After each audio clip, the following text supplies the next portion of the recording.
भाद्रपद कृष्ण अष्टमी को श्री कृष्ण जन्माष्टमी कहते हैं, क्योंकि ये दिन भगवान श्री कृष्ण का जन्म दिवस माना जाता है। इसी तिथि की घनघोर अंधेरी आधी रात को रोहिणी नक्षत्र में मथुरा के कारागार में वासुदेव की पत्नी देवकी के गर्भ से भगवान श्री कृष्ण ने जन्म लिया था। यह तिथि उसी शुभ घड़ी की याद दिलाती है और सारे देश में बड़ी धूमधाम से मनाई जाती है। जन्माष्टमी के दिन भगवान श्री कृष्ण का जन्म संबंधी कथा भी सुनाते हैं, जो इस प्रकार है। द्वापर युग में भोजवंशी राजा उग्रसेन मथुरा में राज्य करता था। उसके अत्यायी पुत्र कंस ने उसे गद्दी से उतार दिया और स्वयं मथुरा का राजा बन बैठा। कंस की एक बहन देवकी थी, जिसका विवाह वासुदेव नामक यदुवंशी सरदार से हुआ था।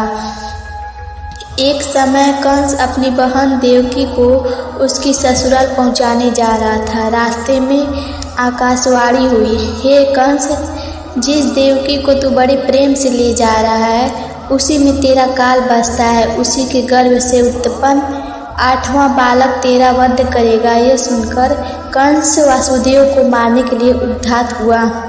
तब देवकी ने उससे विनयपूर्वक कहा, मेरे गर्भ से जो संतान होगी उसे मैं तुम्हारे सामने ला दूंगी। बहनोई को मारने से क्या लाभ है। कंस ने देवकी की बात मान ली और मथुरा वापस चला आया। उसने वासुदेव और देवकी को कारागृह में डाल दिया।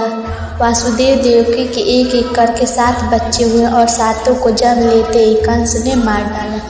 अब 8वां बच्चा होने वाला था। कारागार में उन पर कड़े पहरे बैठा दिए गए। उसी समय नंद की पत्नी यशोदा का भी बच्चा होने वाला था।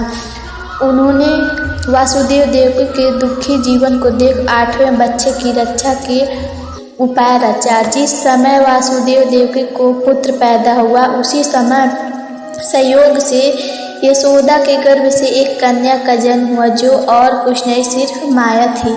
जिस कोठरी में देवकी वासुदेव कैद थे, उसमें अचानक प्रकाश हुआ और उनके सामने शंख चक्र गदा पद्म धारण किए चतुर्भुज भगवान प्रकट हुए। दोनों भगवान के चरणों में गिर पड़े। तब भगवान ने उनसे कहा, अब मैं पुनः नवजात शिशु का रूप धारण कर लेता हूँ। तुम मुझे इसी समय अपने मित्र नंदी जी के घर वृंदावन में भेज आओ और उनके यहाँ जो कन्या जन्मी है उसे लाकर कंस के हवाले कर दो। इस समय वातावरण अनुकूल नहीं है, फिर भी तुम चिंता न करो।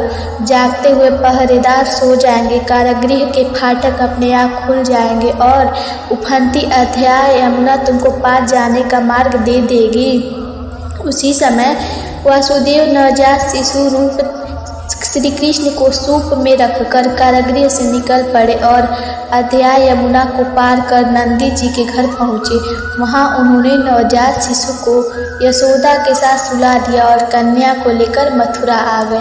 कारागृह के फाटक पूर्ववत बंद हो गए। अब कंस को सूचना मिली कि वासुदेव देवकी को बच्चा पैदा हुआ है। उसने बंदीगृह में जाकर देवकी के हाथ से नवजात कन्या को छीनकर पृथ्वी पर पटक देना चाहा, परंतु वह कन्या आकाश में उड़ गई और वहां से कहा, अरे मूर्ख, मुझे मारने से क्या होगा। तुझे मारने वाला तो वृंदावन में जा पहुंचा है।